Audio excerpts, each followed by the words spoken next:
Hi all welcome to our channel turning PSC. അപ്പോൾ നമ്മൾ മറ്റൊരു ക്വസ്റ്റ്യൻ പേപ്പറുമായിട്ടാണ് വന്നിരിക്കുന്നത്. നമുക്ക് സ്റ്റാർട്ട് ചെയ്യാം. ഫസ്റ്റ് ക്വസ്റ്റ്യൻ, 1857 വിപ്ലവവുമായി ബന്ധപ്പെട്ട നേതാക്കന്മാരും അവർ വിപ്ലവം നയിച്ച സ്ഥലങ്ങളുമാണ് നൽകിയിരിക്കുന്നത്. ഇവയെ ശരിയായ രീതിയിൽ ക്രമീകരിക്കുക എന്നാണ് പറഞ്ഞിരിക്കുന്നത്. ഉത്തരമെന്ന് പറയുന്നത് ഓപ്ഷൻ സി ആണ്. നമുക്ക് നോക്കാം. നാനാസാഹിബ് കാൺപൂർ ആയിരുന്നു അല്ലെ. നാനാസാഹിബ് കാൺപൂർ, മൗലവി അഹമ്മദുള്ള ഫൈസാബാദ്, കൻവർ സിംഗ് ആര, ബീഗം ഹസ്രത്ത് മഹൽ ലക്നൗ. ഓക്കെ, നാനാസാഹിബ് കാൺപൂർ, മൗലവി അഹമ്മദുള്ള ഫൈസാബാദ്, കൻവർ സിംഗ് ആര, ബീഗം ഹസ്രത്ത് മഹൽ ലക്നൌവിലാണ്. അടുത്തത്, താഴെ പറയുന്ന പ്രസ്താവനകൾ ശരിയല്ലാത്തവ ഏതെല്ലാം എന്നാണ് ചോദിച്ചിരിക്കുന്നത്. ഇവിടെ തെറ്റായിട്ട് കൊടുത്തിരിക്കുന്ന ഓപ്ഷൻ ബി 1, 3 ആണ്. 2, 4 എന്താണ് ശരിയാണ്. 1922 ചൗരി ചൗര സംഭവത്തെ തുടർന്ന് ഗാന്ധിജി നിസ്സഹകരണ പ്രസ്ഥാനം നിർത്തിവെച്ചു. 1922 ചൗരി ചൗര സംഭവത്തെ തുടർന്ന് ഗാന്ധിജി നിസ്സഹകരണ പ്രസ്ഥാനം നിർത്തിവെച്ചു. ഇന്റർനാഷണൽ കോൺഗ്രസിന്റെ 1920 സമ്മേളനം നടന്നത് നാഗ്പൂരിലാണെന്നാണ് പറയുന്നത്. അത് രണ്ടും ശരിയാണ്.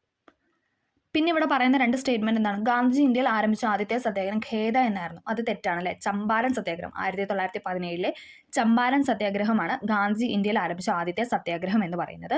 ഗാന്ധിജി ഇന്ത്യ പ്രതിനിധീകരിച്ച് 3 വട്ടമേശ സമ്മേളനങ്ങൾ പങ്കെടുത്തു. അത് തെറ്റാണ് അല്ലെ. ഗാന്ധിജി പങ്കെടുത്തിട്ടില്ല. 3 വട്ടമേശ സമ്മേളനത്തിൽ ഗാന്ധിജി പങ്കെടുത്തില്ല. BR അംബേദ്കർ ആയിരുന്നു അല്ലെ. 3 വട്ടമേശ സമ്മേളനങ്ങളും പങ്കെടുത്തു. 1930, 31, 32 അല്ലെ. ആ ഒരു ടൈം ആയിരുന്നു എന്തെന്ന് പറഞ്ഞാൽ വട്ടമേശ സമ്മേളനം. അതിൽ 31ാമത്തെ രണ്ടാമത്തെ സമ്മേളനത്തിലാണ് ഗാന്ധിജി പങ്കെടുത്തത്. കേരളത്തിലെ ആദ്യത്തെ റെയിൽപാത ഏതാണ്? കേരളത്തിലെ ആദ്യത്തെ റെയിൽപാതയാണ് ബേപ്പൂര് തിരൂര്. കേരളത്തിലെ ആദ്യത്തെ റെയിൽപാത ബേപ്പൂര് തിരൂര്. ആന്ധ്ര കേസരി എന്നറിയപ്പെടുന്നത് ആരാണ്? ടി പ്രകാശമാണ് അല്ലെ. ടി പ്രകാശമാണ് ആന്ധ്ര കേസരി എന്ന് അറിയപ്പെടുന്നത്. ഒലീവ് ബ്രാഞ്ച് പെറ്റീഷൻ എന്നറിയപ്പെടുന്ന നിവേദനം ഏതുമായിട്ട് ബന്ധപ്പെട്ടിരിക്കുന്നു? ഒലീവ് ബ്രാഞ്ച് പെറ്റീഷൻ എന്നറിയപ്പെടുന്നത് ഏത് നിവേദനവുമായിട്ടാണ് ബന്ധപ്പെട്ടിരിക്കുന്നത്? അമേരിക്കൻ സ്വാതന്ത്ര്യ സമരവുമായിട്ട് ബന്ധപ്പെട്ടതാണ്. അമേരിക്കൻ സ്വാതന്ത്ര്യ സമരവുമായി ബന്ധപ്പെട്ടതാണ് ഒലീവ് ബ്രാഞ്ച് പെറ്റീഷൻ. ഐക്യരാഷ്ട്രസഭയുടെ സെക്രട്ടറി ജനറലായ അന്റോണിയോ ഗുട്ടേറസ് ഏതു രാജ്യക്കാരനാണെന്നാണ് ചോദിക്കുന്നത്. ഏത് രാജ്യക്കാരനാണ്? പോർച്ചുഗലാണ്. പോർച്ചുഗൽക്കാരനാണ് അന്റോണിയോ ഗുട്ടേറസ് എന്ന് പറയുന്നത്. അന്തരീക്ഷ പാളിയായ ട്രോപ്പോസ്ഫിയറിനെ കുറിച്ച് താഴെ തന്നിരിക്കുന്ന ഏതെല്ലാം വാചകങ്ങൾ ശരിയാണെന്നാണ് ചോദിച്ചിരിക്കുന്നത്. ട്രോപ്പോസ്ഫിയറിനെ കുറിച്ചാണ് ചോദിച്ചിരിക്കുന്നത്. ഓപ്ഷൻ ബി 1, 2 ആണ് ഇവിടെ ശരിയായിട്ടുള്ളത്. ഈ പാളിയിൽ ഊഷ്മാവ് ഓരോ 165 മീറ്ററിനും 1 ഡിഗ്രി സെൽഷ്യസ് എന്ന തോതിൽ മുകളിലോട്ട് പോകുമ്പോൾ കുറയുന്നു എന്നാണ് പറയുന്നത്. അത് ശരിയാണ് അല്ലേ. ഓരോ 165 മീറ്ററിനും 1 ഡിഗ്രി സെൽഷ്യസ് എന്ന തോതിൽ ഊഷ്മാവ് കുറയുന്നു എന്ന് പറയുന്നത് ട്രോപ്പോസ്ഫിയറിനെ പറ്റിയിട്ടുള്ളതാണ്. അത് ശരിയാണ്. അന്തരീക്ഷത്തിലെ ഏറ്റവും താഴെയുള്ള പാളിയാണ് ഇതെന്ന് പറയുന്നത് ട്രോപ്പോസ്ഫിയർ എന്ന് പറയുന്നത്. ഓക്കെ, അന്തരീക്ഷത്തിലെ ഏറ്റവും താഴെയുള്ള പാളിയാണ് ട്രോപ്പോസ്ഫിയർ. താഴെ തന്നിരിക്കുന്നതിൽ നിന്നും പാരമ്പര്യേതര ഊർജ്ജ സ്രോതസ്സുകൾ തിരഞ്ഞെടുക്കാനാണ് പറയുന്നത്. പാരമ്പര്യേതര, അതായത് പാരമ്പര്യമായി കിട്ടാത്ത ഊർജ്ജ സ്രോതസ്സുകൾ എന്ന് പറയുന്നത് ഏതൊക്കെയാണ്? ഓപ്ഷൻ ഡി 3, 4 ആണ്. അതായത് സൗരോർജ്ജം, ജൈവ താപോർജ്ജം എന്ന് പറയുന്നത്. നമുക്കറിയാം സൺലൈറ്റ്, ജൈവ താപോർജ്ജം എന്നൊക്കെ പറയുന്നത് നമുക്ക് ഡെയിലി ബേസിസിൽ കിട്ടുന്ന കാര്യങ്ങളാണ് അല്ലെ. അതേസമയം ആണവോർജ്ജം, പ്രകൃതിവാതകം എന്നൊക്കെ പറയുന്നത് എന്താണ്? അത് അനേകം വർഷങ്ങളെടുത്ത് ഉണ്ടാവുന്നതാണ്. ഓക്കെ, അതുകൊണ്ടാണ് അതിനെ പാരമ്പര്യ ഊർജ്ജ സ്രോതസ് എന്ന് പറയുന്നത്. അപ്പം ഇവിടെ ചോദിച്ചിരിക്കുന്നത് പാരമ്പര്യേതര ഊർജ്ജ സ്രോതസ്സാണ്. സൗരോർജ്ജം, ജൈവവാതക ഊർജ്ജം എന്നൊക്കെ പറയുന്നത് പാരമ്പര്യേതര ഊർജ്ജ സ്രോതസ്സുകളാണ്. കൊല്ലം മുതൽ കോട്ടപ്പുറം വരെ നീണ്ടു കിടക്കുന്ന കേരളത്തിലെ പ്രധാന ജലപാതയാണ് ഏതെന്ന് പറയുന്നത്? ഓപ്ഷൻ സി NW3 അല്ലെ. NW3 കൊല്ലം മുതൽ കോട്ടപ്പുറം. അപ്പോൾ ഇത് എന്താണ്? കോഴിക്കോട് വരെ നീട്ടിയിട്ടിട്ട് കൊല്ലം മുതൽ കോഴിക്കോട് എന്ന് പറഞ്ഞാലും ശരിയാണ്. ഓക്കെ, അടുത്തത്, മൺസൂൺ വനങ്ങൾ എന്നറിയപ്പെടുന്ന ഇന്ത്യയിലെ ഏറ്റവും വ്യാപകമായി കാണപ്പെടുന്ന വനങ്ങളാണ് ചോദിച്ചിരിക്കുന്നത്. ഏതാണ്? ഓപ്ഷൻ എ ഉഷ്ണമേഖല ഇലപൊഴിയും വനങ്ങളാണ്. ഉഷ്ണമേഖല ഇലപൊഴിയും വനങ്ങളാണ് മൺസൂൺ വനങ്ങൾ എന്നറിയപ്പെടുന്ന ഇന്ത്യയിലെ ഏറ്റവും വ്യാപകമായി കാണപ്പെടുന്ന വനങ്ങൾ എന്ന് പറയുന്നത്. ഉഷ്ണമേഖല ഇലപൊഴിയും വനങ്ങൾ. ബംഗാളിലും അസ്സാമിലും വൈകുന്നേരങ്ങളിൽ രൂപപ്പെടുന്ന ശക്തമായ ഇടിമിന്നലോട് കൂടിയ കൊടുങ്കാറ്റ് അറിയപ്പെടുന്നതാണ് ഇതെന്ന് പറഞ്ഞത് നോർവെസ്റ്റർ എന്ന് പറയുന്നത്. ഇമ്പോർട്ടൻ്റ് ആണ്. ബംഗാളിലും അസ്സാമിലും വൈകുന്നേരങ്ങളിൽ രൂപപ്പെടുന്ന ശക്തമായ ഇടിമിന്നലോട് കൂടിയ കൊടുങ്കാറ്റാണ് നോർവെസ്റ്റർ. ഇന്ത്യയിൽ ആദ്യമായി മെട്രോ സർവീസ് ആരംഭിച്ച നഗരം ഏതാണ്? മെട്രോ സർവീസ് ആണ് ചോദിച്ചിരിക്കുന്നത്. ഏതാണ്? ഓപ്ഷൻ ബി കൊൽക്കത്തയാണ്. വാട്ടർ മെട്രോ ആണെങ്കിലാണ് നമുക്ക് കൊച്ചി എഴുതാൻ പറ്റുന്നത്. മെട്രോ സർവീസ് ആണ് ചോദിച്ചിരിക്കുന്നത്. ആദ്യമായിട്ട് മെട്രോ സർവീസ് ആരംഭിച്ചത് കൊൽക്കത്തയിലാണ്. ഉപഭോക്താവിന്റെ സന്തുലിതാവസ്ഥ ഉണ്ടാകുന്നത് ബജറ്റ് ലൈനും നിസ്സംഗതാവക്രവും കൂട്ടുമുട്ടുന്ന ബിന്ദുവിലാണ്. ബജറ്റ് ലൈനും നിസ്സംഗതാവക്രവും കൂട്ടുമുട്ടുന്ന ബിന്ദുവിലാണ് ഉപഭോക്താവിന്റെ സന്തുലിതാവസ്ഥ ഉണ്ടാവുന്നത്. ആസ്തികളിൽ ഏറ്റവും ലിക്വിഡായ രൂപമാണ് ഏതെന്ന് പറയുന്നത്? പണം എന്ന് പറയുന്നത്. പണമാണ് ആസ്തികളിൽ ഏറ്റവും ലിക്വിഡായ രൂപം. ഒരു വ്യക്തിയുടെ വരുമാനം ഇതിൽ ഏതാണെന്നാണ് ചോദിച്ചിരിക്കുന്നത്. ഏതാണ്? ഓപ്ഷൻ ഡി ഇവയെല്ലാം. അതായത് 0 ആവാം, നെഗറ്റീവ് ആവാം, പോസിറ്റീവും ആവാം. ഓക്കെ, ഒരു വ്യക്തിയുടെ വരുമാനം എന്ന് പറയുന്നത് 0 ആവാം, നെഗറ്റീവ് ആവാം, പോസിറ്റീവ് ആവാം. ഓക്കെ, അതെന്ന് പറയുന്നത് എന്താണ്? നമുക്ക് വരവിനേക്കാൾ കൂടുതൽ ചിലവാണെങ്കിൽ അത് നെഗറ്റീവാണ്. ഇനി വരവും ചിലവും ഈക്വൽ ആണെങ്കിൽ അത് 0ആണ്. ഇനി നമുക്ക് എന്താണ്? ചിലവാണ് കുറവ്, വരവ് കൂടുതലാണെങ്കിൽ അത് പോസിറ്റീവാണ്. ഓക്കെ, ഉൽപാദന ഘടകങ്ങളുടെ ഡിമാൻഡ് എന്താണ്? ഉൽപാദന ഘടകങ്ങളുടെ ഡിമാൻഡ് എന്താണെന്ന് ചോദിച്ചാൽ എന്താണ്? ഓപ്ഷൻ ബി ഡിറൈവ്ഡ് ഡിമാൻഡ് ആണ്. ഉൽപാദന ഘടകങ്ങളുടെ ഡിമാൻഡ് ഡിറൈവ്ഡ് ഡിമാൻഡ് ആണ്. കേന്ദ്ര ബാങ്ക് വാണിജ്യ ബാങ്കുകൾക്ക് വായ്പ നൽകുമ്പോൾ ഈടാക്കുന്ന പലിശ എപ്പോഴും ചോദിക്കുന്നതാണ്. കേന്ദ്ര ബാങ്ക് വാണിജ്യ ബാങ്കുകൾക്ക് വായ്പ നൽകുമ്പോൾ ഈടാക്കുന്ന പലിശയാണ് ഏതെന്ന് പറയുന്നത്? ബാങ്ക് നിരക്ക്, ബാങ്ക് റേറ്റ് എന്ന് പറയുന്നത്. കേന്ദ്ര ബാങ്ക് വാണിജ്യ ബാങ്കുകൾക്ക് വായ്പ നൽകുമ്പോൾ ഉണ്ടാകുന്ന അല്ലെങ്കിൽ ഈടാക്കുന്ന പലിശയാണ് ബാങ്ക് നിരക്ക്. ഇന്ത്യയുടെ ദേശീയ വരുമാനം കണക്കാക്കുമ്പോൾ ഒഴിവാക്കുന്നത് എന്താണെന്നാണ് ചോദിക്കുന്നത്. ഇത് SCRT ഫാക്റ്റ് ആണ്. വീട്ടമ്മമാരുടെ സേവനമാണ് എപ്പോഴും ചോദിക്കുന്നതാണ്. ഇന്ത്യയുടെ ദേശീയ വരുമാനം കണക്കാക്കുമ്പോൾ ഒഴിവാക്കുന്ന വീട്ടമ്മമാരുടെ സേവനമാണ്. വീട്ടിൽ ജോലി ചെയ്യുന്ന അമ്മമാരുടെ സേവനം എന്ന് പറയുന്നത് ഒരിക്കലും ദേശീയ വരുമാനത്തിൽ കണക്കാക്കപ്പെടുന്നില്ല. ഓക്കെ, ചുവടെ ചേർക്കുന്നതിൽ ശരിയായ പ്രസ്താവന ഏതാണ്? ശരിയായ പ്രസ്താവനയാണ് ഇവിടെ ചോദിച്ചിരിക്കുന്നത്. ഓപ്ഷൻ ഡി ആണ്. 1ഉം 2ഉം ആണ് ശരിയായിട്ട് കൊടുത്തിരിക്കുന്നത്. 73ാം ഭരണഘടനാ ഭേദഗതി പഞ്ചായത്ത് രാജ് സംവിധാനങ്ങളുമായി ബന്ധപ്പെട്ടതാണ്. ശരിയാണല്ലേ? പഞ്ചായത്ത് രാജിന്റെ സംവിധാനവുമായി ബന്ധപ്പെട്ട ഭേദഗതിയാണ് 73. 74ാം ഭേദഗതി നഗരപാലിക സമ്പ്രദായവുമായി ബന്ധപ്പെട്ടതാണ്. അതും ശരിയാണല്ലേ? നഗരപാലിക സമ്പ്രദായവുമായി ബന്ധപ്പെട്ടതാണ് 74ാം ഭേദഗതി എന്ന് പറയുന്നത്. അടുത്തത് 73ാം ഭരണഘടനാ ഭേദഗതിയുമായി ബന്ധപ്പെട്ട ശരിയായ പ്രസ്താവന. അപ്പോൾ നമ്മൾ 73ാം ഭരണഘടനാ ഭേദഗതിയുമായി ശരിയായ പ്രസ്താവനയാണ് ചോദിക്കുന്നത്. ഏതാണ് ഇവിടെ ശരിയായിട്ട് കൊടുത്തിരിക്കുന്നത്? ഓപ്ഷൻ എ ആണല്ലേ? Option a. 1ഉം 2ഉം ശരി. ത്രിതല ഭരണ സമ്പ്രദായം പ്രാദേശിക തലത്തിൽ പ്രദാനം ചെയ്യുന്നു. 73ാം ഭരണഘടനാ ഭേദഗതിയാണ് പറയുന്നത് ത്രിതല ഭരണ സമ്പ്രദായം പ്രാദേശിക തലത്തിൽ പ്രദാനം ചെയ്യുന്നു. ജില്ലാ പഞ്ചായത്താണ് മേൽഘടകം എന്ന് പറയുന്നത്. ജില്ലാ പഞ്ചായത്ത്, അതിൻ്റെ താഴെ ബ്ലോക്ക് പഞ്ചായത്ത് ഉണ്ട്, പിന്നെ ഗ്രാമപഞ്ചായത്ത് അല്ലേ? ഓക്കെ, ജില്ലാ പഞ്ചായത്താണ് മേൽഘടകം എന്ന് പറയുന്നത്. അത് രണ്ടുമാണ് ഇവിടെ ശരിയായിട്ട് കൊടുത്തിരിക്കുന്നത്. അടുത്ത ക്വസ്റ്റ്യൻ, ചുവടെ ചേർക്കുന്ന പ്രസ്താവനകളിൽ ശരി ഏതെന്നാണ് ചോദിച്ചിരിക്കുന്നത്. ഇവിടെയും ശരിയായ പ്രസ്താവനയാണ് ചോദിച്ചിരിക്കുന്നത്. ഓപ്ഷൻ സി ആണ്. 2ഉം 3ഉമാണ് ശരിയെന്ന് പറയുന്നത്. ജനസംഖ്യാനുപാതികമായ സംവരണം SC/ST വിഭാഗങ്ങൾക്ക് നൽകുന്നു. ശരിയാണല്ലേ? ജനസംഖ്യാനുപാതികമായ സംവരണം എന്താണ്? SC/STക്കാർക്ക് അല്ലെങ്കിൽ SC/ST വിഭാഗങ്ങൾക്ക് നൽകുന്നു എന്ന് പറയുന്നു. ആവശ്യമെങ്കിൽ സംസ്ഥാനങ്ങൾക്ക് OBC വിഭാഗത്തിനും സംവരണം നൽകാവുന്നതാണ്. അതും ശരിയാണല്ലേ? ആവശ്യമെങ്കിൽ എന്താണ്? സ്റ്റേറ്റിൽ OBC വിഭാഗത്തിനും സംവരണം നൽകാമെന്ന് പറയുന്നു. അത് രണ്ടും ശരിയാണ്. ചുവടെ ചേർക്കുന്ന പ്രസ്താവനകളിൽ ശരി ഏതെന്നാണ് അടുത്തത്. അതും ശരിയായിട്ടുള്ളതാണ്. ഇവിടെ സി ഓപ്ഷനാണ് ശരിയെന്ന് പറയുന്നത്. 1ഉം 3ഉം. തദ്ദേശ സ്ഥാപനങ്ങളിലേക്കുള്ള തിരഞ്ഞെടുപ്പ് നടത്തുന്ന സംസ്ഥാന തിരഞ്ഞെടുപ്പ് കമ്മീഷനാണ്. അത് ശരിയാണല്ലേ? സംസ്ഥാന തിരഞ്ഞെടുപ്പ് കമ്മീഷനാണ് തദ്ദേശ സ്വയംഭരണ സ്ഥാപനങ്ങളിലേക്കുള്ള തിരഞ്ഞെടുപ്പ് നടത്തുന്നത്. സംസ്ഥാന തിരഞ്ഞെടുപ്പ് കമ്മീഷണർക്ക് സ്വതന്ത്ര അധികാരമാണ് ഉള്ളത്. അതും ശരിയാണ്. സംസ്ഥാന തിരഞ്ഞെടുപ്പ് കമ്മീഷണർക്ക് സ്വതന്ത്ര അധികാരമാണ് ഉള്ളതെന്ന് പറയുന്നത്. ഓക്കെ, ചുവടെ ചേർക്കുന്ന പ്രസ്താവനകളിൽ ശരി ഏത്? ഇവിടെ ശരിയായിട്ടുള്ളതാണ് ചോദിച്ചിരിക്കുന്നത്. ഓപ്ഷൻ ഡി ആണ്. 1ഉം 3ഉം ശരിയാണ്. സംസ്ഥാന ഗവൺമെന്റ് ആണ് സംസ്ഥാന സാമ്പത്തിക കമ്മീഷനെ നിയമിക്കുന്നത്. സംസ്ഥാന സാമ്പത്തിക കമ്മീഷനെ നിയമിക്കുന്നത് സംസ്ഥാന ഗവൺമെന്റ് ആണ്. തദ്ദേശ സ്ഥാപനങ്ങളുടെ സാമ്പത്തിക നില പരിശോധിക്കുന്നത് സംസ്ഥാന സാമ്പത്തിക കമ്മീഷണറാണ്. തദ്ദേശ സ്ഥാപനങ്ങളുടെ സാമ്പത്തിക നില പരിശോധിക്കുന്നത് സംസ്ഥാന സാമ്പത്തിക കമ്മീഷണറാണ്. രണ്ടും ശരിയാണ്. സംസ്ഥാന ഗവൺമെന്റാണ് സംസ്ഥാന സാമ്പത്തിക കമ്മീഷനെ നിയമിക്കുന്നത്.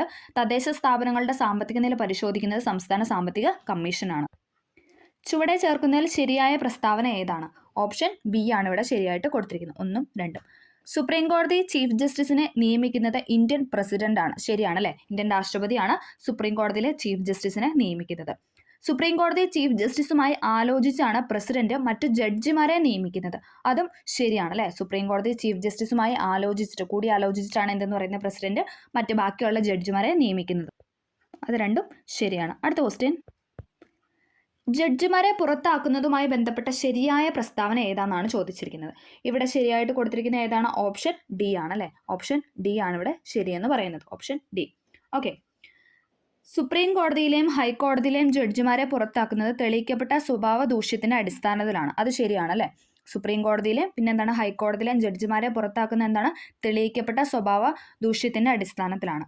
ലോക്സഭയിലെയും രാജ്യസഭയിലെയും പ്രത്യേക ഭൂരിപക്ഷത്തിന്റെ അടിസ്ഥാനത്തിലാണ് പുറത്താക്കുന്നത്. അതും ശരിയാണ്. ലോക്സഭയിലെയും രാജ്യസഭയിലെ പ്രത്യേക ഭൂരിപക്ഷം, കേവല ഭൂരിപക്ഷം അല്ല, പ്രത്യേക ഭൂരിപക്ഷത്തിന്റെ അടിസ്ഥാനത്തിലാണ് പുറത്താക്കുന്നത്. റിട്ടുകളുമായി ബന്ധപ്പെട്ട ശരിയായ പ്രസ്താവന ഓപ്ഷൻ സി ആണ്. 2ഉം 3ഉം. ഹൈക്കോടതിക്കും സുപ്രീം കോടതികൾക്കും റിട്ടുകൾ പുറപ്പെടുവിക്കാം എന്നാണ് പറയുന്നത്. ശരിയാണല്ലേ? ഹൈക്കോടതിക്കും സുപ്രീം കോടതിക്കും മാത്രമാണ് റിട്ടുകൾ പുറപ്പെടുവിക്കാനുള്ള അവകാശമുള്ളൂ. പ്രധാനമായും 5 റിട്ടാണുള്ളത്. അതും ശരിയാണല്ലേ? പ്രധാനമായും 5 റിട്ടാണുള്ളത് അല്ലേ? നമുക്കറിയാം സുപ്രീം കോടതി റിട്ട് പുറപ്പെടുവിക്കുന്ന ആർട്ടിക്കിളാണ് ആർട്ടിക്കിൾ 32.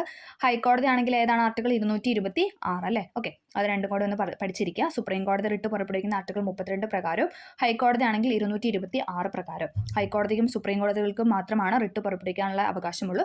പ്രധാനമായും 5 തരത്തിലുള്ള റിട്ടാണ് ഉള്ളത്. ചുവടെ ചേർക്കുന്ന പ്രസ്താവനകളിൽ ശരി ഏത് എന്നാണ് ചോദിച്ചിരിക്കുന്നത്. ഓപ്ഷൻ ഡി ഇതെല്ലാം ശരിയാണ്. സംസ്ഥാനത്തിനുള്ളിലെ കേസുകൾ പരിഗണിക്കുന്ന കോടതിയാണ് ഹൈക്കോടതി. ശരിയാണല്ലേ? ഹൈക്കോടതി എന്ന് പറയുന്നത് അതാത് സ്റ്റേറ്റിനുള്ളിലെ കേസുകൾ പരിഗണിക്കുന്നു.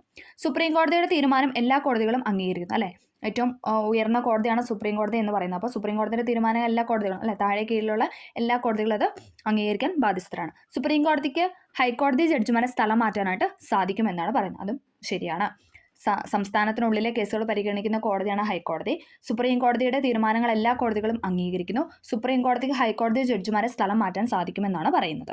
അടുത്തത് ഭരണഘടനാ ഭേദഗതികളുമായി ബന്ധപ്പെട്ട ശരിയായ പ്രസ്താവനയാണ് ഇവിടെ ചോദിച്ചിട്ടുള്ളത്. ഇവിടെ ഏതാണ് ശരിയായിട്ട് കൊടുത്തിരിക്കുന്നത്? ഓപ്ഷൻ എ ആണ്. 1ഉം 3ഉം ആണ് ശരിയെന്ന് പറയുന്നത്. 42ാം ഭേദഗതി ചെറു ഭരണഘടന എന്നറിയപ്പെടുന്നു. ശരിയാണല്ലേ?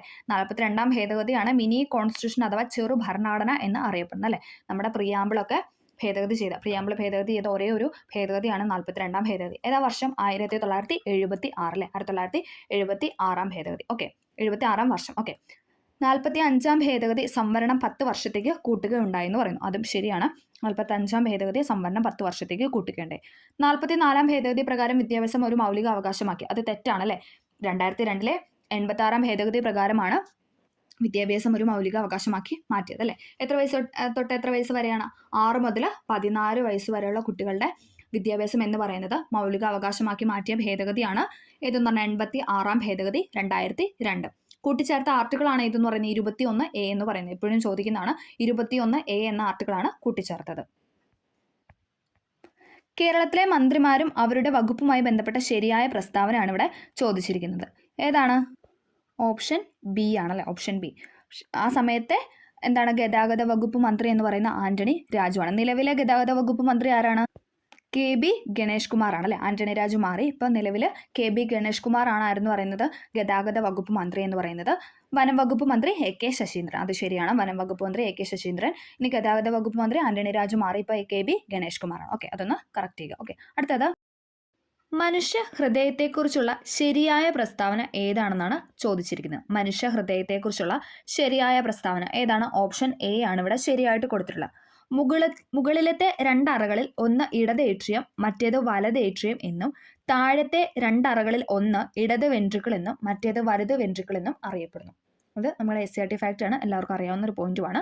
മുകളിലത്തെ 2 അറ, അതായത് ഒന്നെന്ന് പറയുന്നത് ഇടത് ഏട്രിയം മറ്റേത് വലത് ഏട്രിയം. ഇനി താഴത്തെ 2 അറകളാണ് വെൻട്രിക്കിൾസ്. അത് ഏതൊക്കെയാണ്? ഇടത് വെൻട്രിക്കിളും മറ്റേത് വലത് വെൻട്രിക്കിളും. ഓക്കെ, അതാണ് ഇവിടെ ശരിയായിട്ട് കൊടുത്തിട്ടുള്ളത്.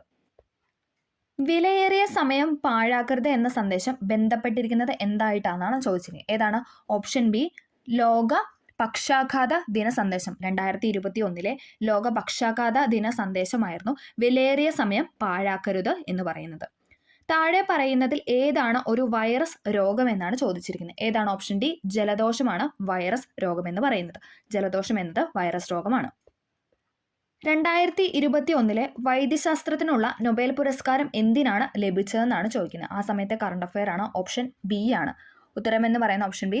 ചൂടും സ്പർശനവും വേദനയും തിരിച്ചറിയുന്നതുമായി ബന്ധപ്പെട്ട് നാഡീവ്യൂഹത്തിലെ സ്വീകരണങ്ങളെക്കുറിച്ചുള്ള പഠനത്തിനായിരുന്നു 2021 വൈദ്യശാസ്ത്രത്തിനുള്ള നൊബേൽ പുരസ്കാരം ലഭിച്ചത്. ചൂടും സ്പർശനവും വേദനയും തിരിച്ചറിയുന്നതുമായി ബന്ധപ്പെട്ട് നാഡീവ്യൂഹത്തിലെ സ്വീകരണങ്ങളെക്കുറിച്ചുള്ള പഠനത്തിനായിരുന്നു 2021 വൈദ്യശാസ്ത്രത്തിനുള്ള നൊബേൽ പുരസ്കാരം ലഭിച്ചത്. തയാമിൻ എന്നറിയപ്പെടുന്ന ജീവകം ഏതാണ്? തയാമിൻ എന്നറിയപ്പെടുന്ന ജീവകം B1 ആണ്. തയാമിൻ എന്നറിയപ്പെടുന്നത് വൈറ്റമിൻ B1 ആണ്. എന്താണ് യൂട്രോഫിക്കേഷൻ എന്ന് പറയുന്നത്? യൂട്രോഫിക്കേഷൻ എന്ന് പറയുന്നത് എന്താണ്? ജലാശയങ്ങളിൽ പോഷക ഘടകങ്ങൾ വർദ്ധിക്കുക എന്ന് പറയുന്നതാണ് യൂട്രോഫിക്കേഷൻ എന്ന് പറയുന്നത്. ജലാശയങ്ങളിൽ പോഷക ഘടകങ്ങൾ വർദ്ധിക്കുക. ഒരു വസ്തുവിനെ നിശ്ചലമായി നിലനിർത്തുന്ന ഒരു ശക്തിയാണ് സ്ഥിതകർഷണം എന്ന് പറയുന്നത്. താഴെ കൊടുത്തിരിക്കുന്നതിൽ ശരിയായ പ്രസ്താവന ഏതാണെന്നാണ് ചോദിച്ചിരിക്കുന്നത്. ഇവിടെ ശരിയായിട്ട് കൊടുത്തിരിക്കുന്ന ഓപ്ഷൻ എ ആണ്. ഗതികകർഷണവും സ്ഥിതികർഷണവും സമ്പർക്കത്തിലുള്ള പ്രതലങ്ങളുടെ പരപ്പളവിനെ ആശ്രയിക്കുന്നില്ല എന്ന് പറയുന്നതാണ് ശരിയെന്ന് പറയുന്നത്. ഗതികർഷണവും പിന്നെന്താണ് സ്ഥിതകർഷണവും സമ്പർക്കത്തിലുള്ള പ്രതലങ്ങളുടെ പരപ്പളവിനെ ആശ്രയിക്കുന്നില്ല. ഗുരുത്വ ത്വരണത്തെക്കുറിച്ചുള്ള ശരിയായ പ്രസ്താവന തിരഞ്ഞെടുക്കാനാണ് പറഞ്ഞിരിക്കുന്നത്. ഇവിടെ ശരിയായിട്ട് കൊടുത്തിരിക്കുന്ന ഓപ്ഷൻ സി ആണ് 2ഉം 4ഉം. ഗുരുത്വ ത്വരണം ഉയരം കൂടുന്നതിനനുസരിച്ച് കുറയുന്നു എന്നാണ് പറയുന്നത്. ഗുരുത്വ ത്വരണം ഉയരം കൂടുന്നതിനനുസരിച്ച് കുറയുന്നു. ഗുരുത്വ ത്വരണം ആഴം കൂടുന്നതിനനുസരിച്ചും കുറയുന്നു. അപ്പോൾ എന്താണ് ഉയരം കൂടുന്നതിനനുസരിച്ചും ആഴം കൂടുന്നതിനനുസരിച്ചും ഗുരുത്വ ത്വരണം കുറയുന്നു. ഉയരം കൂടുന്നതിനനുസരിച്ചും ആഴം കൂടുന്നതിനനുസരിച്ചും ഗുരുത്വ ത്വരണം കുറയുന്നു. പ്രകാശ വൈദ്യുത പ്രഭാവവുമായി ചേരാത്ത പ്രസ്താവന കണ്ടെത്താനാണ് പറഞ്ഞിരിക്കുന്നത്. ചേരാത്ത പ്രസ്താവനയാണ് ചോദിച്ചിരിക്കുന്നത്. ഏതാണ് ഇവിടെ ചേരാത്ത പ്രസ്താവന എന്ന് പറയുന്നത്? ഓപ്ഷൻ സി ആണല്ലോ. ഓപ്ഷൻ സി 4ാമത്തെ സ്റ്റേറ്റ്മെന്റ് ആണ് ചേരാത്തത്. പ്രകാശ വൈദ്യുത പ്രവാഹവുമായി ബന്ധപ്പെട്ട ചേരാത്ത പ്രസ്താവന. അപ്പോൾ നമുക്ക് ശരിയായിട്ടുള്ളത് നോക്കാം. ലോഹ ഉപരിതലത്തിൽ പതിക്കുന്ന ഫോട്ടോണുകളുടെ ഊർജ്ജം തരംഗ ദൈർഘ്യത്തിന് വിപരീത അനുപാതത്തിലായിരിക്കുമെന്ന് പറയുന്നു. അത് ശരിയാണല്ലേ. ലോഹ ഉപരിതലത്തിൽ പതിക്കുന്ന ഫോട്ടോണുകളുടെ ഊർജ്ജം തരംഗ ദൈർഘ്യത്തിന് വിപരീത അനുപാതത്തിലായിരിക്കും. ലോഹ ഉപരിതലത്തിൽ പതിക്കുന്ന പ്രകാശത്തിന്റെ തീവ്രത ഫോട്ടോണുകളുടെ എണ്ണത്തെ ആശ്രയിച്ചിരിക്കുന്നു. പ്രകാശ വൈദ്യുത പ്രവാഹം പ്രകാശ തീവ്രതയ്ക്ക് നേർ അനുപാതത്തിലായിരിക്കും. ഈ 3 സ്റ്റേറ്റ്മെന്റും ശരിയാണ്. പ്രകാശ വൈദ്യുത പ്രഭാവവുമായി ബന്ധപ്പെട്ട സ്റ്റേറ്റ്മെന്റ് ആണ്. ലോഹ ഉപരിതലത്തിൽ പതിക്കുന്ന ഫോട്ടോണുകളുടെ ഊർജ്ജം തരംഗ ദൈർഘ്യത്തിന് വിപരീത അനുപാതത്തിലായിരിക്കും. ലോഹ ഉപരിതലത്തിൽ പതിക്കുന്ന പ്രകാശത്തിന്റെ തീവ്രത ഫോട്ടോണുകളുടെ എണ്ണത്തെ ആശ്രയിച്ചിരിക്കുന്നു. പ്രകാശ വൈദ്യുത പ്രവാഹം പ്രകാശ തീവ്രതയ്ക്ക് നേർ അനുപാതത്തിലായിരിക്കുമെന്ന് പറയുന്നു. ഓക്കെ, അടുത്തത് 2022 ഊർജ്ജതന്ത്രത്തിൽ നൊബേൽ പ്രൈസ് നേടിയത് ഏത് ഊർജ്ജതന്ത്ര ഗവേഷണത്തിന് ആയിരുന്നു എന്നാണ് ചോദിക്കുന്നത്. ഏതാണ്? ഓപ്ഷൻ എ ക്വാണ്ടം മെക്കാനിക്സ് ആണ്. എപ്പോഴും ചോദിക്കുന്നതാണ്. ക്വാണ്ടം മെക്കാനിക്സുമായി ബന്ധപ്പെട്ടതാണ്. ഓക്കെ, ശ്മശാനങ്ങളിലെ പ്രേതബാധ എന്ന് തെറ്റിദ്ധരിക്കാൻ ഇടയുള്ളത് ഏത് മൂലകത്തിന്റെ രൂപാന്തരത്തിന് ഇരുട്ടിലുള്ള തിളക്കം മൂലമാണ് എന്ന് ചോദിച്ചാൽ ഏതാണ്? ഓപ്ഷൻ ബി ഫോസ്ഫറസ് ആണ്. ഇമ്പോർട്ടൻ്റ് ആണ്. ശ്മശാനങ്ങളിലെ പ്രേതബാധ എന്ന് തെറ്റിദ്ധരിക്കാൻ ഇടയുള്ളത് ഏത് മൂലകത്തിന്റെ രൂപാന്തരത്തിലുള്ള ഇരുട്ടിലുള്ള തിളക്കം മൂലമാണെന്ന് വെച്ചാൽ ഫോസ്ഫറസ് ആണ്. ലൂയിസ് സിദ്ധാന്ത പ്രകാരം ആസിഡ് ആയിട്ടുള്ളത് ഏതാണെന്നാണ് ചോദിക്കുന്നത്. ഏതാണ്? ഓപ്ഷൻ ഡി BF3 ആണ്. എപ്പോഴും ചോദിക്കുന്നതാണ്. ലൂയിസ് സിദ്ധാന്ത പ്രകാരം ആസിഡ് ആയിട്ടുള്ളത് BF3 ആണ്. BF3. ഫോസിൽ ഇന്ധനങ്ങൾക്ക് പകരമായി സമീപകാലങ്ങളിൽ ഉപയോഗിക്കുന്ന ബയോ ഇന്ധനങ്ങളിൽ കൂടുതലായി അടങ്ങിയിരിക്കുന്നത് എന്താണെന്നാണ് ചോദിക്കുന്നത്. എന്താണ്? ഓപ്ഷൻ ബി എഥനോൾ ആണ്. ഫോസിൽ ഇന്ധനങ്ങൾക്ക് പകരമായി സമീപകാലങ്ങളിൽ ഉപയോഗിക്കുന്ന ബയോ ഇന്ധനങ്ങളിൽ കൂടുതലായിട്ട് അടങ്ങിയിരിക്കുന്നത് എഥനോൾ ആണ്. എഥനോൾ. ആധുനിക സിദ്ധാന്തമനുസരിച്ച് ന്യൂക്ലിയസിന് ചുറ്റും ഇലക്ട്രോണുകളെ കണ്ടെത്താൻ കൂടുതൽ സാധ്യതയുള്ള മേഖലകളെ അറിയപ്പെടുന്ന പേരാണ് ചോദിക്കുന്നത്. ഏതാണ്? ഓപ്ഷൻ ബി ഓർബിറ്റലാണ്. ഓർബിറ്റൽ. ഓർബിറ്റ് അല്ല, ഓർബിറ്റൽ ആണ്. ബിറ്റൽ അത് മാറിപ്പോലെ. ഓർബിറ്റലാണ്. ഓക്കെ, ആധുനിക സിദ്ധാന്തം അനുസരിച്ച് ന്യൂക്ലിയസിന് ചുറ്റും ഇലക്ട്രോണുകളെ കണ്ടെത്താൻ കൂടുതൽ സാധ്യതയുള്ള മേഖലകളെ അറിയപ്പെടുന്നതാണ് ഓർബിറ്റൽ. ചുവടെ തന്നിരിക്കുന്ന കവികളിൽ ജ്ഞാനപീഠ പുരസ്കാരം നേടിയവർ ആരെല്ലാം എന്നാണ് ചോദിക്കുന്നത്. ഇമ്പോർട്ടൻ്റ് ആണ്. ആരാണ്? ഓപ്ഷൻ സി ആണല്ലേ. Option c 1, 3, 4. Okay, G Sankara Kurup, ONV Kurup, Akkitham Achyutham Namboothiri. ഇവർ 3 പേര് എന്താണ്? ജ്ഞാനപീഠ പുരസ്കാരം നേടിയവരാണ്. G Sankara Kurup, ONV Kurup, Akkitham Achuthan Namboothiri. ജാതി ചോദിക്കുന്നില്ല ഞാൻ സോദരി, ചോദിക്കുന്നു നീർ നാവു വരണ്ടഹോ, ഭീതി വേണ്ട തരികെ ദനിക്ക് നീ എന്നിപ്രകാരം ദാഹജലം ചോദിച്ചത് ആരാണെന്നാണ് പറയുന്നത്. ആരാണ്? ഓപ്ഷൻ ബി ആനന്ദൻ മാതങ്കിയോട്. ആനന്ദൻ മാതങ്കിയോടാണ്. ഓക്കെ, ജാതി ചോദിക്കുന്നില്ല ഞാൻ സോദരി, ചോദിക്കുന്നു നീർ നാവു വരണ്ടഹോ, ഭീതി വേണ്ട തരികതെനിക്ക് നീ എന്ന് പറഞ്ഞത് ആനന്ദൻ മാതങ്കിയോടാണ്. ഓക്കെ, അടുത്തത് മലയാള ചെറുകഥകളും അവയുടെ ചലച്ചിത്ര ആവിഷ്കാരവുമാണ് ചുവടെ ചേർത്തിട്ടുള്ളത്. ശരിയായവ കണ്ടെത്താനാണ് പറഞ്ഞിരിക്കുന്നത്. ഇവിടെ ഉത്തരം എന്ന് പറയുന്നത് ഓപ്ഷൻ സി ആണ്. 1, 2, 3. പള്ളിവാളും കാൽച്ചിലുമ്പും നിർമ്മാലയത്തിലാണ്. പള്ളിവാളും കാൽച്ചിലുമ്പും നിർമ്മാലയത്തിലാണ്. ഭാസ്കര പട്ടേലറും എൻ്റെ ജീവിതവും വിധേയൻ. ഭാസ്കര പട്ടേലറും എൻ്റെ ജീവിതവും വിധേയൻ. നീലവെളിച്ചം ഭാർഗവി നിലയം. നീലവെളിച്ചം ഭാർഗവി നിലയം. ഓക്കെ, പള്ളിവാളും കാൽച്ചിലുമ്പും നിർമ്മാലയം, ഭാസ്കര പട്ടേലറും എൻ്റെ ജീവിതവും വിധേയൻ, നീലവെളിച്ചം ഭാർഗവി നിലയം. ഓക്കെ, സൈബർ ലോകം പ്രമേയമാക്കി നൃത്തം എന്ന നോവൽ രചിച്ചത്. നൃത്തം എന്ന നോവൽ രചിച്ചത് M. മുകുന്ദനാണ്. M. മുകുന്ദനാണ് സൈബർ ലോകം പ്രമേയമാക്കി നൃത്തം എന്ന നോവൽ രചിച്ചത്. ഇമ്പോർട്ടൻ്റ് ആണ്. നൃത്തം എന്ന നോവൽ M. മുകുന്ദൻ്റെതാണ്. മലയാള സാഹിത്യകാരനും ഗവേഷകനുമായ വെള്ളായണി അർജുനനെ സംബന്ധിച്ച് ശരിയായ പ്രസ്താവന ഏതെന്നാണ് ചോദിച്ചിരിക്കുന്നത്. ഇവിടെ ശരിയായിട്ട് കൊടുത്തിരിക്കുന്ന 1, 3, 4 ഓപ്ഷൻ സി ആണ്. വെള്ളായണി അർജുനനുമായി ബന്ധപ്പെട്ട ശരിയായ പ്രസ്താവന. സർവ്വവിജ്ഞാന കോശ ഡയറക്ടറാണ് ഇതെന്ന് പറയുന്നത് വെള്ളായണി അർജുനൻ. ഇമ്പോർട്ടൻ്റ് ആണ്, എപ്പോഴും ചോദിക്കുന്നതാണ്. വെള്ളായണി അർജുനൻ അറിയപ്പെടുന്നതാണ് സർവ്വവിജ്ഞാന കോശം ഡയറക്ടർ എന്ന് പറയുന്നത്. ഓക്കെ. 3 ഡീലിറ്റ് ബിരുദങ്ങൾ നേടിയ ആദ്യ ദക്ഷിണേന്ത്യക്കാരനാണ്. 3 ഡീലിറ്റ് ബിരുദങ്ങൾ നേടിയ ആദ്യത്തെ ദക്ഷിണേന്ത്യക്കാരനാണ് വെള്ളായണി അർജുനൻ. സാക്ഷരതാ മിഷൻ ഡയറക്ടറാണ്. സർവ്വവിജ്ഞാന കോശം ഡയറക്ടർ, 3 ഡീലിറ്റ് ബിരുദങ്ങൾ നേടിയ ആദ്യത്തെ ദക്ഷിണേന്ത്യക്കാരൻ, സാക്ഷരതാ മിഷൻ ഡയറക്ടർ. ഓക്കെ. അപ്പോൾ നമ്മളിവിടെ 50 ക്വസ്റ്റ്യൻസ് ആണ് ഡിസ്കസ് ചെയ്തത്. പ്രീവിയസ് ആയിട്ട് ചോദിച്ച ക്വസ്റ്റ്യൻസ് ആണ്. ഡിഗ്രി ലെവൽ ആയതുകൊണ്ട് തന്നെ കുറച്ച് ടഫായിട്ടുള്ള, അതെ, കുറച്ച് സ്റ്റേറ്റ്മെൻറ്റ് രൂപേണ, ടഫ് എന്നല്ല, കുറച്ച് സ്റ്റേറ്റ്മെൻറ്റ് രൂപേണയുള്ള ക്വസ്റ്റ്യൻസ് ആയിരുന്നു. എല്ലാവർക്കും ഈ വീഡിയോ ഹെൽപ്ഫുൾ ആയെന്ന് തന്നെ വിചാരിക്കുന്നു. ഹെൽപ്ഫുൾ ആയെങ്കിൽ തീർച്ചയായും ലൈക്ക് ചെയ്ത് സപ്പോർട്ട് ചെയ്യുക. Okay, thank